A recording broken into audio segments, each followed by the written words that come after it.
বৃহস্পতিবার তৃণমূলে যোগ দিয়েছেন কার্শিয়াংয়ের বিজেপি বিধায়ক বিষ্ণুপ্রসাদ শর্মা। আর শনিবার মমতা বন্দ্যোপাধ্যায়ের সঙ্গে এক মঞ্চে দেখা গেল বিজেপি রাজ্যসভার সাংসদ নগেন্দ্র রায় ওরফে অনন্ত মহারাজকে, যা ফের উস্কে দিল জল্পনা।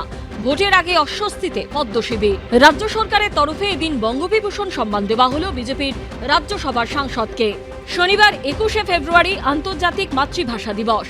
সেই উপলক্ষে এদিন দেশপ্রিয় পার্কে ছিল অমর 21-এর সরকারি অনুষ্ঠান। মুখ্যমন্ত্রী মমতা বন্দ্যোপাধ্যায় আসার আগেই শনিবার দেশপ্রিয় পার্কে চলে আসেন বিজেপি সাংসদ অনন্ত মহারাজ। মুখ্যমন্ত্রী আসার পর অরূপ বিশ্বাসের সঙ্গে মমতা বন্দ্যোপাধ্যায়ের কাছে যান তিনি। দুজনে শহীদ বেদিতে মাল্যদান করেন। মঞ্চে মমতা বন্দ্যোপাধ্যায়ের ঠিক ডান পাশেই বসেছিলেন বিজেপি সাংসদ। বঙ্গবিভূষণ প্রাপকদের তালিকায় প্রথম নামটিই ছিল তার। বিধানসভা ভোটের মুখে রাজ্য সরকারের অনুষ্ঠানে বিজেপি সাংসদ অনন্ত মহারাজের উপস্থিতিতে রাজনীতির অলিন্দে নতুন চর্চা তৈরি করল। আর এসবের মধ্যেই তার মুখে শোনা গেছে ইঙ্গিতপূর্ণ মন্তব্য। আমরা আজ পর্যন্ত লাঞ্ছনা, বঞ্চনা, তিরস্কার শিকার হয়েছি, সবকিছু হারিয়েছি। বঞ্চনা মানে বঞ্চনার সীমা নেই। অনন্ত মহারাজ আমার সহকর্মী, আমার সতীর্থ।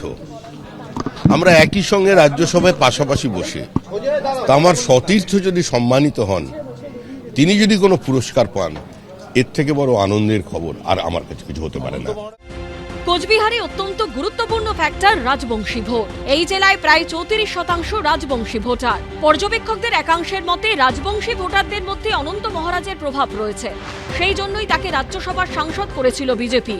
আর এহেন অনন্ত মহারাজই শনিবার রাজ্য সরকারের অনুষ্ঠান মঞ্চ থেকে বঞ্চনার অভিযোগে সরব হলেন। এটা আমার অন্তরে ব্যথা, সবকিছু হারিয়েছি। বঞ্চনা মানে বঞ্চনার সীমা নেই। হলে কি হলো, বিজেপি সংসদ হলে কি হলো? আমি সারা ভারতবর্ষের জন্য বলবো না, আমাদের মানুষের জন্য বলবো না, কিন্তু করছে না তো।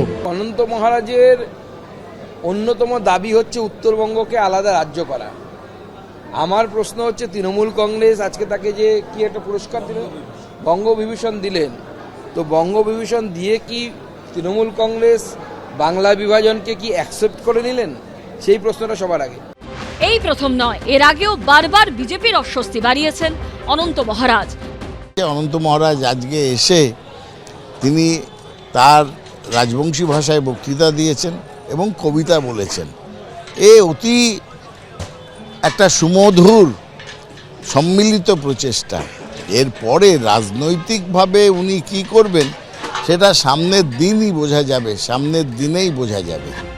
2022-এর ফেব্রুয়ারিতে চিলা রায়ের 512তম জন্মদিবস উপলক্ষে এক মঞ্চে দেখা গেছিল মমতা বন্দ্যোপাধ্যায় ও অনন্ত মহারাজকে। 2024 সালে লোকসভা ভোটের পরপর কোচবিহারের চকচকার বাড়িতে গিয়ে বিজেপি সাংসদ অনন্ত মহারাজের সঙ্গে দেখা করেছিলেন মমতা বন্দ্যোপাধ্যায়।